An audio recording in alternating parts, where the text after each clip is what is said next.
Very good morning to all of you, my dears, and welcome to the world of education. Again, we are going to start with the chapter called as strategies for enhancement and food production. मेरे बच्चों, पिछले lecture में हम लोगों ने देखा था cross hybridisation और वहां पे हमने प्रोजेनीज फॉर्म की थी. नो डाउट मैंने आपको सिखाया था फॉरसेप मेथड, जहां पे इमैस्कुलेशन हुआ था. इमैस्कुलेशन होने के बाद आपने उसको बैगिंग किया because it was a mature flower. So emasculation किया आपने, मतलब आपने स्टेमन्स को कट कर दिया. स्टेमन्स को कट करने के बाद आपने क्या कर दिया, आपने उस फ्लावर को एज अ फीमेल बना दिया और उसके बाद you put a cover on that, right my dear. So as soon as you put a cover on that, what happened my dear, इस फिनोमिनन को हमने बैगिंग कहा और उसके बाद आपने कुछ टैग्स लगाए जिसको हमने टैगिंग कहा, right. Then you allowed the flower to get matured and as soon as that female flower got matured, अब आप ये सोच रहे हो मैंने फीमेल फ्लावर क्यों कह दिया. मैंने फीमेल फ्लावर इसलिए कहा है क्योंकि आपने उसका स्टेमन्स निकाल दिए. फिर आपने क्या किया, आपने डिजायर्ड प्लांट से पोलन ग्रेन्स लिए और पोलन ग्रेन्स को आपने डिपॉजिट किया. Again you performed rebagging and then you perform something called as retagging and then you waited for that flower to do its process, that is something called as sexual reproduction. And there was a formation of something called as seeds. Now that seeds which were formed is something called as hybrid seeds, my dear. Now the next process, that is something called as fourth process which we are going to start, is something called as selection and testing of superior recombinants. Now the hybrids which were formed, अब वो एक seed तो form नहीं हुआ रहेगा. There would be at least I can say hundreds of seeds would have been formed. ये hundreds of seeds जो form हुए, इन सारे 100 seeds मान लेते हैं, 100 seeds मान लेते हैं. तो जो हंड्रेड्स ऑफ सीड्स फॉर्म हुए उन सारे सीड्स का क्या होगा वो अब आप यहां पर देखने जा रहे हैं. उन सारे सीड्स को हमने कहा है कि भाई तुम्हारे अंदर हाइब्रिड दिख रहा है हमको, लेकिन तुम में से भी हम सुपीरियर रिकॉम्बिनेंट निकालने की कोशिश करेंगे. That is a big point. उन 100 लोगों में से भी आपको एक सुपीरियर रिकॉम्बिनेंट निकालना है. सो let us start with the first point. Now this step consist of what? This step consist of selecting among the progeny of the hybrids. आप हाइब्रिड्स के अंदर सबसे बेस्ट प्रोजेनी को खोजने की कोशिश करोगे. आप प्रोजेनी बोल सकते हो, आप प्रोजेनीज भी बोल सकते हो, आप एक ही नहीं ढूंढोगे, आप बहुत सारा भी ढूंढ सकते हो, लेकिन जो बेस्ट होगा, राइट. अब वो बेस्ट एक भी हो सकता है, वो बेस्ट एक से ज्यादा भी हो सकते हैं. Now so hybrids of those plant that have a desired character combination, जैसे मैंने आपको बताया मेरे बच्चों. Now selection and testing of the superior recombinant, you know, it is very much crucial to the success of breeding objective, my dear. Breeding objective, आपके breeding का सबसे important objective यही होना चाहिए कि आपको best मिले, आप hybrid दे पाए, my dear, and it can happen only and only when you perform this process. आप इमेजिन करने की कोशिश की, आपके पास 100 हाइब्रिड सीड्स है, आप इमेजिन कीजिए और 100 में से आपने कुछ सिलेक्ट किया है. सो डिजायर्ड कैरेक्टर आपने सिलेक्ट कर लिया. अब डिजायर्ड कैरेक्टर जब आपने सिलेक्ट कर लिया तो यहां पर अब ऐसे ही मन में आया और उन सारे सीड्स को हमको वापस उगाना पड़ता है मेरे बच्चों. आपको सीड देके थोड़ी उसका हाइब्रिड कैरेक्टरिस्टिक्स पता चलेगा. आपको सीड देके कुछ नहीं पता चलने वाला है. सीड को आपको सो करना पड़ेगा. When you sow the seeds, again that seeds, you know, they will flourish. They'll get converted into a plant. And when they get converted into a plant, then their characters are being, you know, observed. And it is not only observed with respect to हाँ चलो हो गया करके. It's not like that, my dear. यहां पर हम क्या करते हैं, साइंटिफिक तरीके से उसके ग्रोथ को मेजर करने की कोशिश करते हैं, राइट. सो यहां पे क्या हो गया, it requires a careful scientific evaluation of the progeny. My dear, you have to, it is very much important that you know what is required is careful evaluation of the progeny. Okay, now this step yields what? This step yields that are superior to both of the parents. कमाल की बात है. At least one of the parents तो ज्यादा superior होना ही चाहिए. One of the parents से ज्यादा सुपीरियर होना चाहिए. आप यहां पे सुपीरियर वाले को, बेस्ट वाले को ढूंढने की कोशिश कर रहे हो. बट साइंटिफिक यहां पे बहुत इंपॉर्टेंट साइंटिफिक इवैल्यूएशन होगा यहां पे. नाउ एक बार आपने सिलेक्ट कर लिया, मान लीजिए आपने उसमें एक प्लांट सिलेक्ट किया. इमेजिन कीजिए कि आपने एक प्लांट सिलेक्ट किया. When you are selecting one plant, that plant will be self-pollinated for several generations. Are you imagining what I'm telling it to you, my dear? मैं आपको यहां पर यह बता रहा हूं कि आप सोचिए, बहुत ज्यादा इंपॉर्टेंट है कि यहां पे the same plant is undergoing self-pollination for many generations now. तो कब तक करूं मैं सेल्फ पॉलिनेशन? मैं तब तक सेल्फ पॉलिनेशन करूंगा till they reach uniformity or homozygosity. The genes should not, मेरे बच्चों याद रखो, should not segregate. तो ये पॉइंट है यहां पर uniformity and homozygosity my dear. So यहां पे हमने मेंटेन कर लिया uniformity and homozygosity my dear. Okay, so इसके बाद here the character will not segregate ना, as I told you my dear कि here the character will not segregate in the progeny. Now will be dealing with very another topic my dear. उस टॉपिक का नाम होगा commercialisation, क्योंकि आपका hybrid plant अब तैयार हो गया है, अब आपको उसको क्या करना है, evaluation and commercialization. Fifth point which we are going to discuss is something called as testing, release and commercialization of a new cultivars. Okay, now what I want to deal here is that वो जो pure line हमने form किया था ना my dear, अब उस pure line को हमने ये तो देख लिया कि नहीं दे आर बेस्ट, मतलब उसमें से एक को निकाल के जिसका होमोजाइगोसिटी हमने मेंटेन किया, मैं उसकी बात कर रहा हूं। So once you maintain the homozygosity, याद रखो मेरे बच्चों, what I'm telling, once you maintain the homozygosity, there will be no segregation of character. अब आप बोलोगे सर segregation of character का मतलब क्या होता है? When this plant is crossed with any other plant, या इस plant के pollen grains उड़ के, या इस plant के ऊपर कोई pollen grain वहां से आएगा, किसी भी केसेस में, अभी मानिए कि ये प्लांट उगा हुआ है, राइट, इसके फ्लावर्स आए हैं, कोई अलग pollen grain आके बैठ गया, ठीक है ना, मैं उस मॉडिफाइड कल्टीवर की बात कर रहा हूं, या मॉडिफाइड प्योर लाइन की बात कर रहा हूं, जिसमें होमोजाइगोसिटी क्या हो गया, मेंटेन हो चुका है मेरे बच्चों, वो प्लांट यहां पे खड़ा है। अब कोई दूसरा, क्योंकि खेत है, अलग पॉलन ग्रेन आ सकते हैं, तो अलग पॉलन ग्रेन आने से क्या इसका कैरेक्टर बदल जाएगा? नहीं, इसका कैरेक्टर नहीं बदलेगा। क्यों? क्योंकि इसके जीन्स ना अब यहां पर होमोजाइगोसिटी मेंटेन कर चुके हैं my dear. So they will not show any different type of a characteristics now, and that is what is very much important. So step number 4 was to maintain something called as homozygosity, formation of a pure line of that hybrids, right? Now that hybrids which are being formed, right, pure line के बाद जो homozygosity maintain हुआ, वो hybrid जो form हुए हैं my dear, उस hybrid का हम क्या करने वाले, टेस्टिंग करेंगे मेरे बच्चों, रिलीज करेंगे एंड कमर्शियलाइजेशन कर देंगे उसका हम, और हम उसका नाम रखेंगे cultivars. Now what happens here is a newly selected lines, मतलब आपने जो pure lines form किए हैं best वाले के, the newly selected lines or pure lines are evaluated for their yield and other characters also. एक तो yield माने प्रोडक्शन कितना ज्यादा हो रहा है, and other characters like what हमने पढ़ा था, something called as high protein content, something called as disease resistant. आपके बुक के अंदर disease resistant को लेके लिखा हुआ है, बट मेरी तरफ से high protein content भी डाल देना मेरे बच्चों। Okay, now what happens here is कि जैसे मैंने आपको बताया यहाँ पे कि ये जो यील्ड होता है, तो हम देखते हैं उसके एग्रोनॉमिक ट्रेट्स। एग्रोनॉमिक ट्रेट्स का मतलब मैं देखने वाला हूं एग्रोनॉमिक डिफरेंसेस, मतलब वो कैरेक्टर के नीचे आते हैं, समथिंग कॉल्ड एज ट्रेट्स। तो ये ट्रेट्स क्या होते हैं, फैक्टर्स, ट्रेट्स, तो ये हम देखने वाले हैं यहां पर, of what, of quality, like disease resistant, ETC दे दिया मैंने आपको, एक और डाल के दिया था प्रोटीन कंटेंट। दूसरा इंपॉर्टेंट पॉइंट हियर मैं आपको बता दूं मेरे बच्चों, evaluation is done by growing these in research field.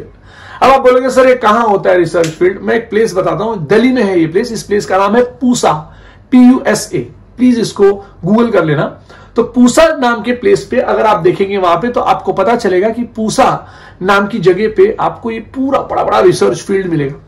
No doubt it is present in Delhi, और वहां पे जब ये नए नए प्लांट का रिसर्च होता है ना, तो उस नाम से रखा जाता है नए नए प्लांट्स का नाम, जैसे Pusa Sadabahar, it's name of a chilli, जो वहां पे फॉर्म किया गया। तो ये पूसा में वहां पर रिसर्च फील्ड है, and Pusa is present in Delhi, याद रखना।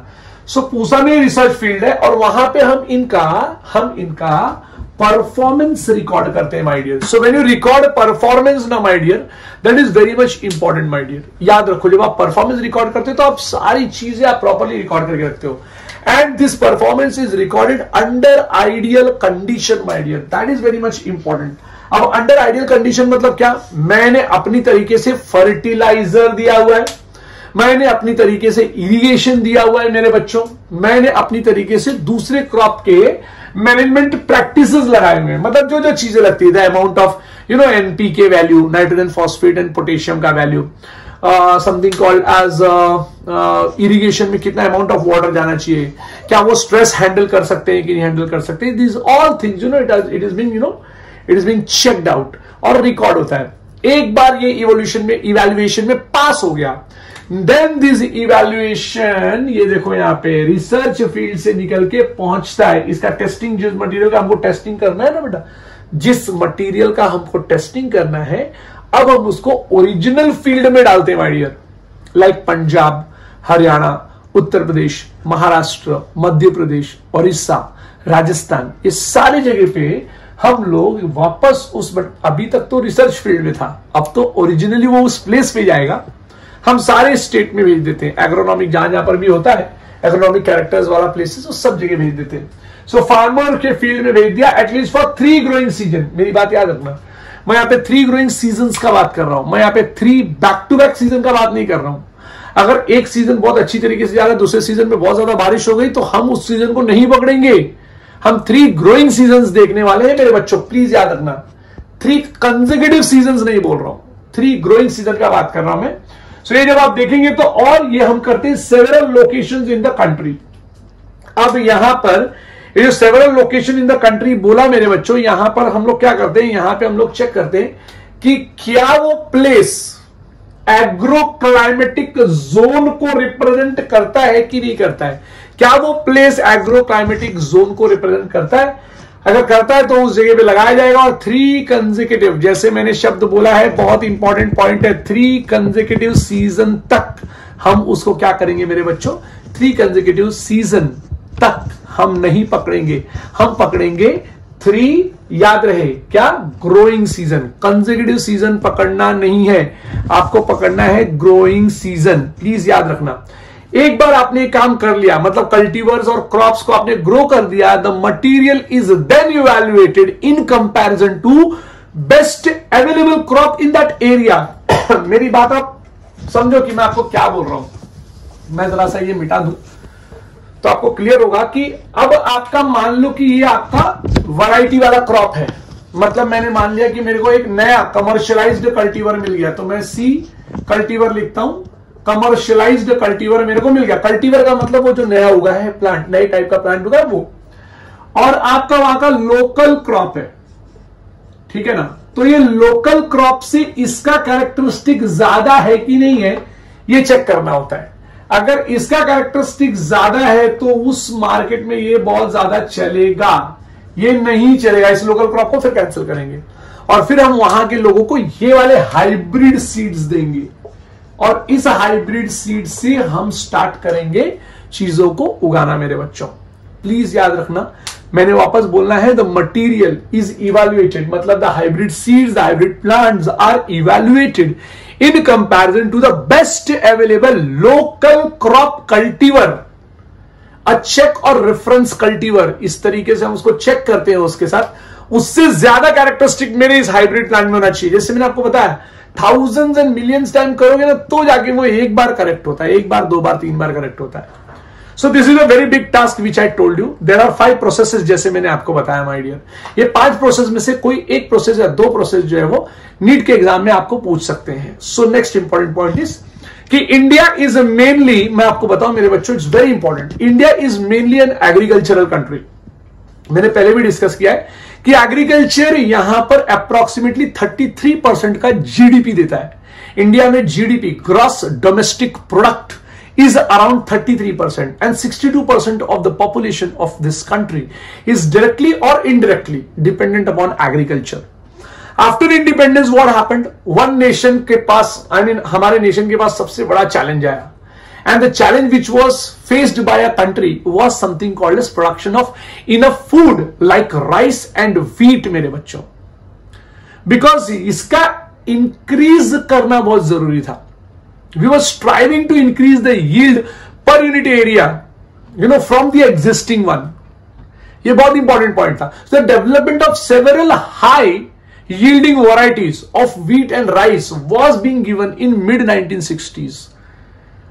मैं आपको बताऊं 1964 से 1966 में तो बहुत कुछ हुआ, मिड 1960s में हुआ, and the result of various planned breeding program was being led by the country, and this gave a dramatic increase in the food production of Indian economy.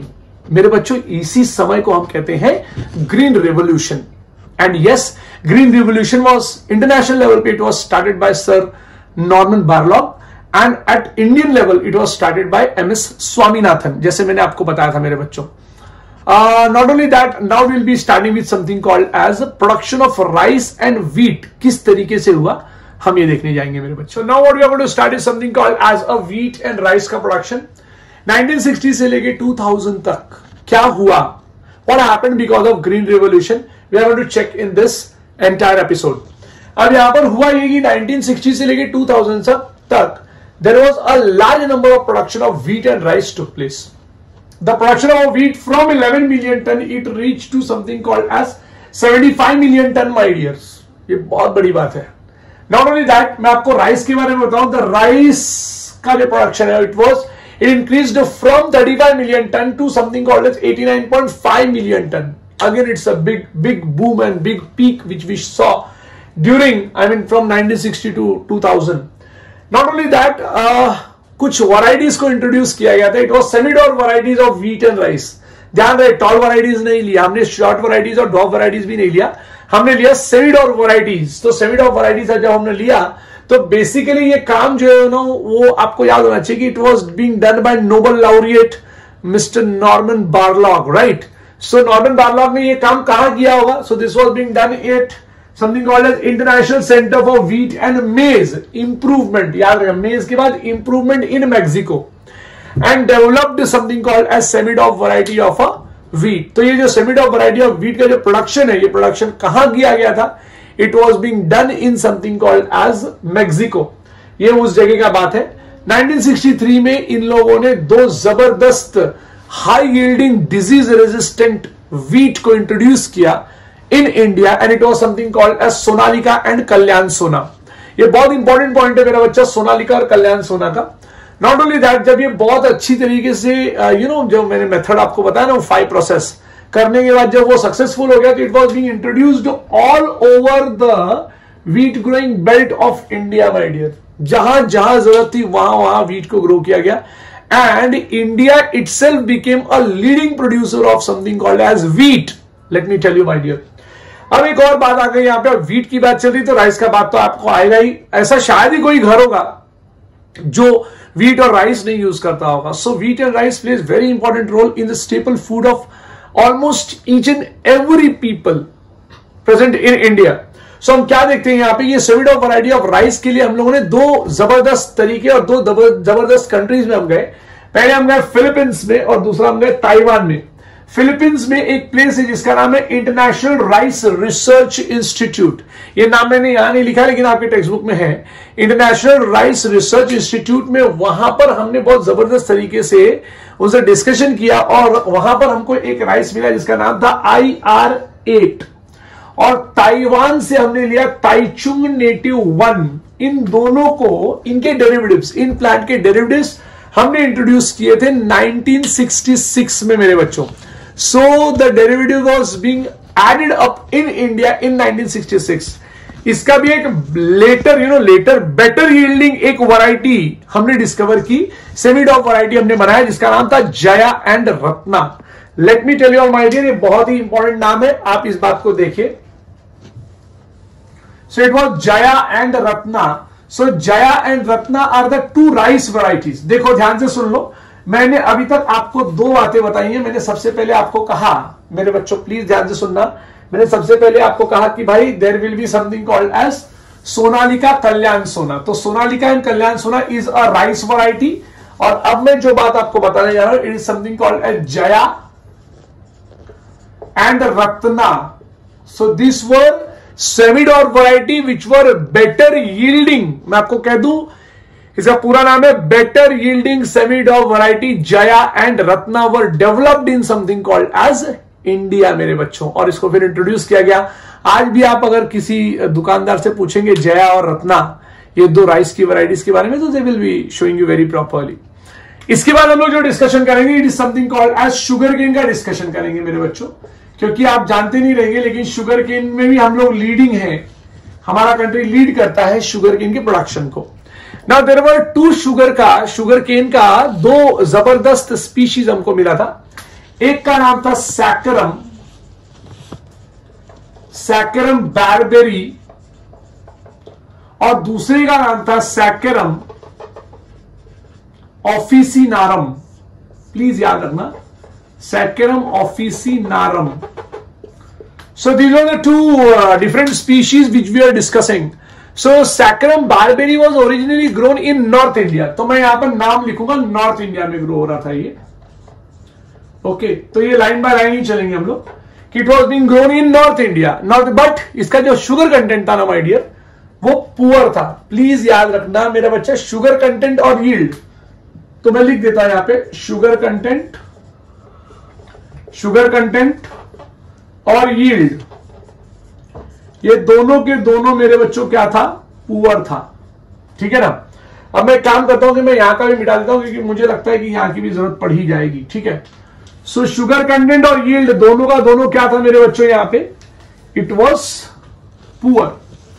लेकिन सैकरम ऑफिसिनारम के साथ ऐसा नहीं था. आप अगर सैकरम ऑफिसिनारम को देखेंगे तो वो ऐसा नहीं था, उसके अंदर डिफरेंसेस थे. वो डिफरेंसेस मैं आपसे डिस्कस करना चाहता हूं एक्चुअली. तो yes, so the sugar content and the yield of something called as Saccharum barberi was very poor. लेकिन ट्रॉपिकल केन्स, अभी ट्रॉपिकल केन मतलब कौन, सैकरम क्या, ऑफिसिनारम. तो इसका नाम इन्होंने रखा था ट्रॉपिकल केन्स. ट्रॉपिकल केन मतलब शुगर केन को ही ट्रॉपिकल केन्स कहते हैं मेरे बच्चों. ठीक है. तो ये ट्रॉपिकल केन्स जो थे ना, they were growing where, they were growing in something called as South India my dear. तो अब हम लोग साउथ इंडिया का बात करेंगे. यहां पे मैं लिख देता हूं, यहां पे साउथ इंडिया का भी नाम आना चाहिए. सो सैकरम ऑफिसिनारम, जबरदस्त थिकर स्टेम, यहां पे लिखना पड़ेगा भाई, थिकर स्टेम जबरदस्त थिक, और शुगर कंटेंट लाजवाब, एकदम लाजवाब. तो शुगर कंटेंट वेरी हाई. तो अब जरा यहां पर देखिए, शुगर कंटेंट और यील्ड दोनों पुअर, यहां पर थिकर स्टेम, शुगर कंटेंट एकदम जबरदस्त है ना. यस और नो मेरे बच्चों. और इसका खास बात यह था कि it was not growing well in north India. ये इसको नॉर्थ इंडिया में जब लेके गए ना, तो नॉर्थ इंडिया में अच्छे से ग्रो नहीं हुआ. नॉर्थ इंडिया में इसका जो ग्रोथ था, it growth was blocked because of certain environmental conditions and all that stuff. लेकिन ये दो स्पीशीज को हम लोगों ने क्या किया मेरे बच्चों, वाले में हमने क्रॉस कर दिया मेरे बच्चों. सैकरम ऑफिसिनारम और सैकरम बारबेरी को हमने क्रॉस कर दिया मेरे बच्चों. और जब हमने क्रॉस करके जब इसका हाइब्रिड निकाला ना मेरे बच्चे, the hybrid was so successful, let me tell you my dear, the hybrid which was being formed, it was so successful. The two species were successfully crossed to get a sugarcane variety combining the desirable qualities of a high yield, point number 1, thick stem, high sugar, and ability to grow in sugarcane areas of North India. तो ये चार concept आपको याद रखना होगा. पहला, higher yield increase, क्योंकि ये हाइब्रिड में क्या था, ये हाइब्रिड में इन सबका मिक्सचर था. सबसे पहला पॉइंट हायर यील्ड, चलो वेरी गुड. दूसरा थिक स्टेम्स, चलो very good. High sugar, very good. And ability to grow in that part of a sugarcane area पर नॉर्थ इंडिया में ग्रो होने भर का ताकत इसके अंदर आ गया था. सो प्लीज आप इस बात को भी याद रखिएगा. They will be asking NEET का question from this part also. Let us discuss about something called as millet. Now what do you mean by millet मेरे बच्चों, जरा ध्यान से सुनना मैं क्या बोल रहा हूं. ये भी बहुत इंपॉर्टेंट पॉइंट है. अच्छा, जया और रत्ना क्या है, जया और रत्ना है राइस का वैरायटी. सोनालिका कल्याण सोना क्या है, सोनालिका और कल्याण सोना है मेरे बच्चों, it is nothing but what, it is nothing but a wheat. कौन सा वैरायटी है, सेमी ड्वार्फ वैरायटी. तो प्लीज ये बात को याद रखना कि सेमी ड्वार्फ वैरायटी क्या है और जो है वो राइस वैरायटी क्या है. अच्छा, millet. Now what do you mean by millet. सबसे पहले तो आपको मिलेट का डेफिनेशन देना चाहिए. मिलेट्स का मतलब क्या था, स्मॉल सीडेड एडिबल ग्रेन्स. ये आपकी बुक में नहीं लिखा रहेगा, आपको याद रखना है. Small seeded edible grains. Okay my dear. So small seeded edible grain. अब इसका एग्जाम्पल क्या है मेरे बच्चों, इसका एग्जाम्पल है मेज, जवार, बाजरा. मैं लिख देता हूं यहां पे, अभी यहां पर आएगा मेज, जवार और बाजरा. ठीक है ना. अब हमने इन लोग को बनाया क्या मेरे बच्चों, हमने इन लोग को बनाया हाइब्रिड. तो hybrid maize, hybrid jowar, hybrid bajra has been successfully developed in India. Now hybrid breeding have led to the development of several high yielding varieties resistant to the water stress. तो ये जो हाइब्रिड बने, hybrid maize, hybrid jowar, hybrid बाजरा, ये जो बना मेरे बच्चों, it led to the hybrid production, led to the, बहुत important, led to the development, बहुत इंपॉर्टेंट पॉइंट, डेवलपमेंट ऑफ क्या, led to the development of several high, क्या, several high varieties, high yielding varieties लिख देता हूं, चलो, high yielding varieties, ठीक है, हाई यील्डिंग वैरायटीज कहां पे, high yielding varieties resistant to the water stress, resistant to the water stress, मतलब अगर पानी कम भी रहेगा ना मेरे बच्चों, तो भी ये मेज, हाइब्रिड जवार और हाइब्रिड बाजरा उगेगा। Now what we are going to start is something called as plant breeding for disease resistance, मेरे बच्चों. So my dear, disease is one of the most problematic thing which occurs to any of the organism in a world. Let it be plant or let it be animal. Disease is nothing but when the body is uncomfortable, right? Means dis-ease, right? So when body is not comfortable, like plant body होगा बेचारा, अगर वो comfortable नहीं है, या फिर animal body अगर वो comfortable नहीं है, तो that is something called as what? Disease, my dear. अब इस डिजीज में बहुत बड़े बड़े नुकसान होते हैं इंडिया को, इकोनॉमिकली, लाइफ को लेके बहुत ज्यादा प्रॉब्लम हो जाती है। एनिमल्स को हुआ तो वो तो हम ठीक भी कर सकते हैं, लेकिन प्लांट्स को हुआ तो हमको पता बहुत लेट चलता है। So in order to deal with that हमने क्या किया, हमने जो हाइब्रिड प्लांट्स बनाने की कोशिश की, हमने उस प्लांट को बनाया है डिजीज रेजिस्टेंट, माय डियर। ना जब आप डिजीज रेजिस्टेंट प्लांट बनाते हो तो हमारा यह टॉपिक आएगा plant breeding for disease resistant. Okay, now there are something called as pathogen. The one which cause a disease is termed as what? Pathogens. चलो मैं pathogens कर देता हूं। A type of an organism which causes the disease is termed as what? Pathogen. It can be something called as fungal, it can be something called as bacterial, or it's something called as what? Viral. तो ये तीन तरह के जबरदस्त तरीके के लोग तो आपके प्लांट को अफेक्ट कर सकते हैं और बहुत जल्दी उसको खराब कर सकते हैं। Now they affect the yield of a cultivated crops, especially in a tropical climate, my dear. थोड़ा सा वार्मनेस रहेगा ना तो वहां वो तो बहुत ज्यादा, and this loss is very high, my dear. आप इमेजिन कीजिए कि आपने 100 kg of wheat हार्वेस्ट किया, माने उगा के उसको हार्वेस्ट किया, जमा किया, उसमें से 30 kg खराब हो जाता है। It's very bad situation. Sometime all, I mean entire it gets devastated, my dear. So the crop losses is around 20 to 30%. It is given in your book. Mark कर लीजिएगा, ये नीट का पॉइंट है, but sometime total problem में आ जाता है। Now here the breeding and the development of cultivars resistant to disease enhances the food production. मेरे बच्चे, जब हम ब्रीडिंग करते हैं ना मेरे बच्चों, तो हमारा वो डिजीज रेजिस्टेंट वाला क्वालिटी इंक्रीज हो जाता है, जिसकी वजह से हमको बहुत फायदा होता है। नॉट ओनली दैट, एक तो प्रोडक्शन बढ़ जाता है, दूसरा हम ना डिपेंड नहीं रहते फंगीसाइड्स एंड बैक्टीरियासाइड्स पे। नाउ फंगीसाइड्स और bacteriocides, these are the type of chemicals which are being used against the fungus and bacteria. लेकिन वो तो अगर आप कोई केमिकल डालते हो तो it gets mixed with soil also, and that reduces the fertility of a soil. Not only that, it enters into a water cycle and sometimes it can enter into the body of a human being, right, which can be very devastating. In order to deal with that, ये एक change करने से हमको दो फायदे हो जाते हैं। फायदा नंबर 1, हमारा ये लॉस नहीं होता। फायदा नंबर 2, हमको जो है वो डिपेंड नहीं रहना होता है फंगीसाइड्स और बैक्टीरियोसाइड्स पे। उसका फायदा नंबर 3 भी है कि हमारा जो ये है पॉपुलेशन है, it does not get affected by all such third class things, right, the bacteria, the fungus and the virus. और नॉट ओनली दैट, उसका तो छोड़ दो, वो जो केमिकल हम यूज करें that is also a big problem, तो हम उससे बच जाते हैं। Now here एक और पॉइंट आ जाता है कि resistance of the host plant is an ability to prevent the pathogen from causing disease, and it is determined by genetic constitution of the host plant. It means you have to change the genetic constitution, and now this change can be brought by two phenomena. एक वो conventional breeding technique जो हम use कर रहे थे, अभी मैंने कुछ पिछले वाले एपिसोड में जो आपको मैंने पढ़ाया था, पिछले वाले मॉड्यूल में जो मैंने आपको पढ़ाया था, वो चीज, वो एक कन्वेंशनल ब्रीडिंग टेक्निक होता है।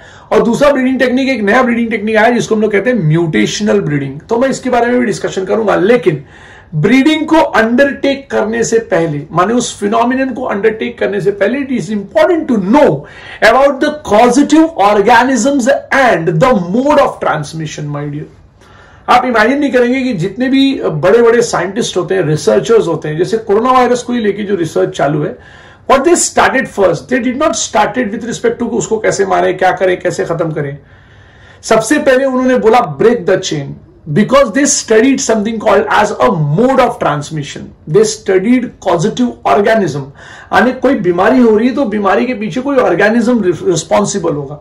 अब ऑर्गेनिज्म कोई भी हो सकता है, it can be virus, it can be bacteria, it can be fungus my dear. So अब मैं इसे कुछ फंगस का नाम लूंगा, कुछ बैक्टीरिया का नाम लूंगा, कुछ वायरस का नाम लूंगा जो बहुत ज्यादा प्रॉब्लम क्रिएट करते हैं। So let us discuss with that my dear. तो मैं ये जरा मिटा देता हूं, उसके बाद मैं रखता हूं यहां पे। तो अब ये जो फंगल पैथोजन है, वायरल पैथोजन है और बैक्टीरियल पैथोजन है, ये तीनों के बारे में हम डिस्कशन करेंगे। राइट, हम सबसे पहले देखेंगे इनका नेचर क्या है। पॉजिटिव ऑर्गेनिज्म पहले पढ़ लेते हैं, उसके बाद तो उनका इफेक्ट तो हमको आगे के टॉपिक्स में देखना ही है। सो आप क्या देखने वाले हो जरा ये भी बता देता हूं मैं आपको मेरे बच्चों। अब यहां पर आप देख रहे हो समथिंग कॉल्ड एज बीमारियों का नाम। सबसे पहले आपको बता दूं, फंगस को लेके शुरू करते हैं। अब मैं अगर फंगस को लेके बात करूं तो फंगस में सबसे पहला आता है rust. My dear, rust is very very problematic. Rust, अब कौन सा रस्ट सर? रस्ट में, rust is a name of a बीमारी। अब ब्राउन रस्ट अगर हुआ तो ब्राउन रस्ट किसको होता है? समथिंग कॉल्ड एज व्हीट को my dear. Now brown rust please याद रखना, बहुत ही जबरदस्त पक्सीनिया ग्रामिनिस की वजह से होता है मेरे बच्चों। दूसरा होता है रेड रॉट, तो अब आएगा नाम रॉट। तो रेड रॉट किसमें होगा सर? Sugar cane. मेरे बच्चों जब हमारा जूम लेक्चर होगा, डाउट सॉल्विंग लेक्चर होगा, आप मुझे वहां पर बताएंगे कि who is responsible for the red rot of sugarcane. कभी आप गन्ने का जूस पीने के लिए गए होंगे तो यू वुड हैव सीन कि जब वो गन्ना ऐसा डाल देते हैं मशीन में, थोड़ा रेड रेड रेड रेड दिखता है। That red rot of sugarcane, कौन है उसका रिस्पॉन्सिबल? आप मुझे ब्लाइट ऑफ पोटैटो मेरे बच्चों। तो what is the late blight of potato, ये भी मैं आपको बता दूं, बहुत ही ज्यादा इंपॉर्टेंट है। तो यहां पे बीमारी का नाम होगा ब्लाइट और यहां पर होगा लेट ब्लाइट ऑफ पोटैटो, बहुत ही important. So it is late blight of potato मेरे बच्चों, ठीक है। ये जो मैंने आपको लेट ब्लाइट ऑफ पोटैटो मेरे बच्चे बताया, मैंने आपको this all were something called as what? This all were something called as fungal. अब हम आ जाते हैं बैक्टीरियल पे मेरे बच्चों। तो बैक्टीरियल पे आपको देखने के लिए मिलेगा something called as black rot of crucifer मेरे बच्चों। बैक्टीरिया का सबसे पहला जो एग्जाम्पल होगा वो होगा black rot of crucifer. Now crucifer बोला मतलब आप समझ जानिएगा कि हम कैबेज के पास लेके जा रहे हैं आपको। ब्लैक रॉट ऑफ क्रूसीफर, ठीक है। और वायरस से भी है आपको मेरे बच्चों, वायरस से आपको उन्होंने दो एग्जांपल दिया होगा। सबसे पहला दिया होगा tobacco mosaic, tobacco mosaic virus, tobacco mosaic disease होता है यहां पे ये, ठीक है। और दूसरा होता है टर्निप मोज़ेक, ठीक है ना। तो ये दोनों आप याद रखेंगे।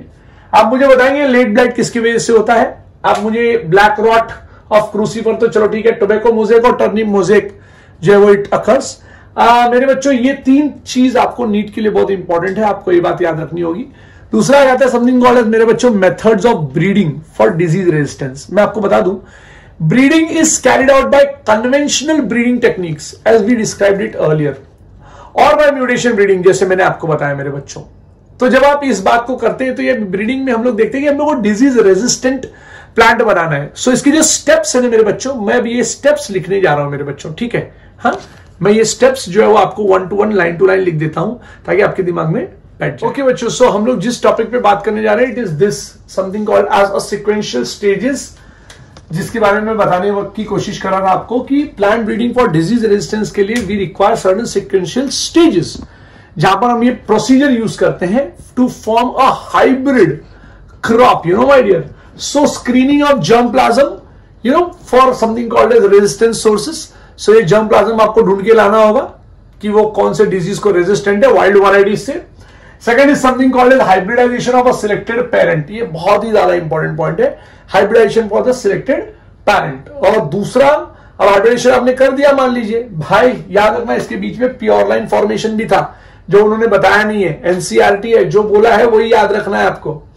तीसरा होगा selection and evaluation of hybrids, and चौथा होगा testing and release of a new varieties my dear. अब some crop varieties bred by hybridization and selection for disease resistance to fungi, bacteria and viral diseases my dear।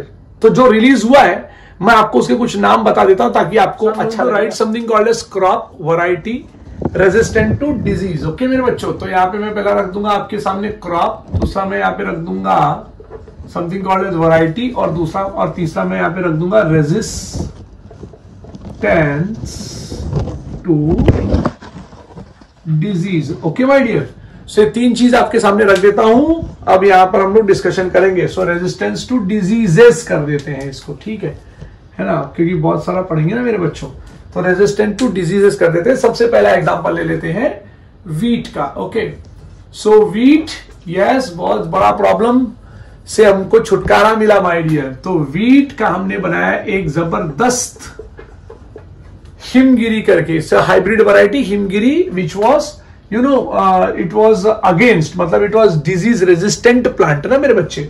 सो किसके against में disease resistant था? Leaf stripe, शब्द याद रहे, leaf and stripe rust, ऐसा शब्द याद रखो, ठीक है, leaf and stripe rust, please याद रखो, लीफ एंड स्ट्राइप रस्ट।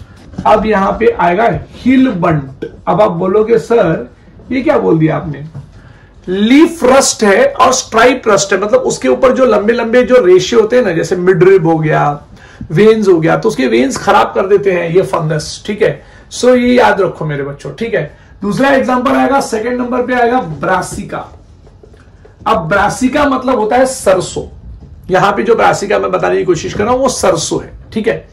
त्याला आपण मराठीमध्ये मौरी म्हणतो, आणि ह्या मौरीचा हायब्रिड व्हरायटी जो होता, जो हाइब्रिड वैरायटी थी उसका नाम था पूसा स्वर्णिम, बहुत इंपॉर्टेंट नाम है, याद रखो, पूसा स्वर्णिम बोलते हैं। इसका कॉमन नेम है करण राय, तो ये भी याद रखना, ये पूछ सकते हैं आपको।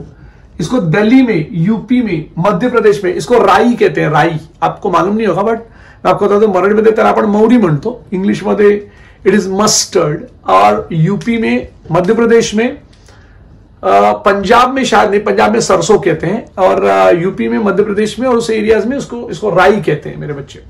सो ये जो प्लांट था, ये अगर आप नॉर्मल प्लांट लेंगे तो उसको फंगस लग जाएगा, इसका नाम होगा व्हाइट रस्ट। तो ये व्हाइट रस्ट के अगेंस्ट में काम करता था ये, तो it was resistant to white rust my dear. तीसरा जो एग्जाम्पल हमको लेना है मेरे बच्चे, वो हम थोड़ा, मैं क्या करूंगा, मैं इसमें ही 5 के 5 रख दूंगा। तीसरा हम जो रखेंगे वो होगा कॉलीफ्लावर, बहुत इंपॉर्टेंट पॉइंट कॉलीफ्लावर के लिए। कॉलीफ्लावर में हम लोग ने जो नाम रखा है वो है पूसा शुभ्र, बहुत ही इंपॉर्टेंट नाम, पूसा शुभ्र, राइट। स्पेलिंग देख लेना, बहुत जगह पे बी, यहां पे SHUBHRA लिखना बहुत जरूरी है, पूसा शुभ्र। और दूसरा नाम था पूसा स्नोबॉल K1, ठीक है। So Pusa snowball K1 is very important.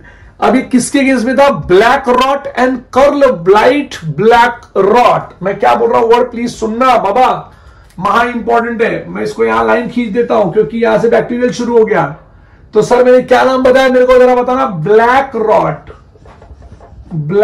Rot and curl blight black rot, बड़ा भयंकर बीमारी है मेरे बच्चों। ये लग जाएगा ना तो आपको, आप कभी मार्केट में जाना, आपको पता चलेगा कुछ कॉलीफ्लावर्स को ना ब्लैक, फूल गोभी की बात कर रहा हूं, पत्ता गोभी नहीं, फूल गोभी की बात कर रहा हूं, वो ब्लैक डॉट्स देगा उसको फूल गोभी के ऊपर, फंगस इन्फेक्शन, बैक्टीरियल इन्फेक्शन रहेगा और चिप करता रहेगा। So it is black rot and curl blight black rot.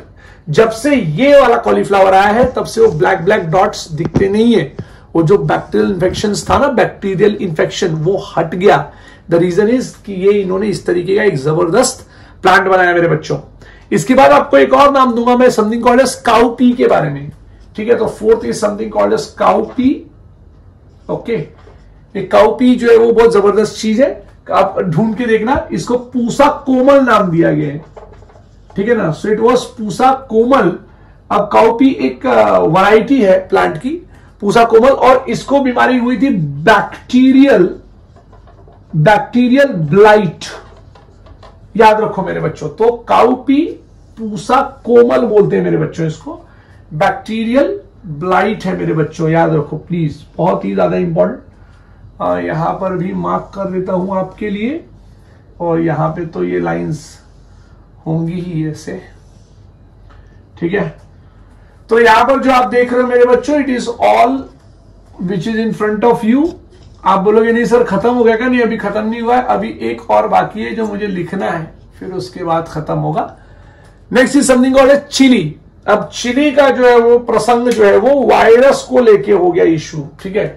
इनका झगड़ा वायरस को लेके हो गया। तो चिली जो थी, चिली का नाम रखा गया पूसा सदाबहार। ये जबरदस्त तरीके की चिली थी जो हाइब्रिड बनाई गई थी, and it was it was resistant to chilli mosaic virus. Please याद रखना, चिली मोज़ेक वायरस को रेजिस्टेंट थी। टोबैको मोज़ेक वायरस को भी रेजिस्टेंट मैं आपको बताऊं। और लीफ कर्ल यहां पे लिख नहीं पाया मैं, लेकिन लिख देता हूं मैं, यहां पे ऊपर लिख दूं क्या, इधर बाजू में लिख देता हूं, चलो। तो लीफ कर्ल, ठीक है ना, चिली मोज़ेक वायरस और लीफ कर्ल, मैं ये पूरा लिखता हूं, एक मिनट रुको, थोड़ा बड़ा जगह करके लिख ही लेंगे अपन। पहला आएगा चिली मोज़ेक वायरस, दूसरा आया टोबैको मोज़ेक वायरस, और थर्ड आता है समथिंग कॉल्ड एज व्हाट मेरे बच्चों, याद रखो, लीफ कर्ल, माने लीफ की कर्लिंग नहीं होगी। अब देखो मेरे बच्चों, आपने पढ़ा है कि वायरसेस आर वेरी स्पेसिफिक, तो वायरसेस स्पेसिफिक तो होते ही है।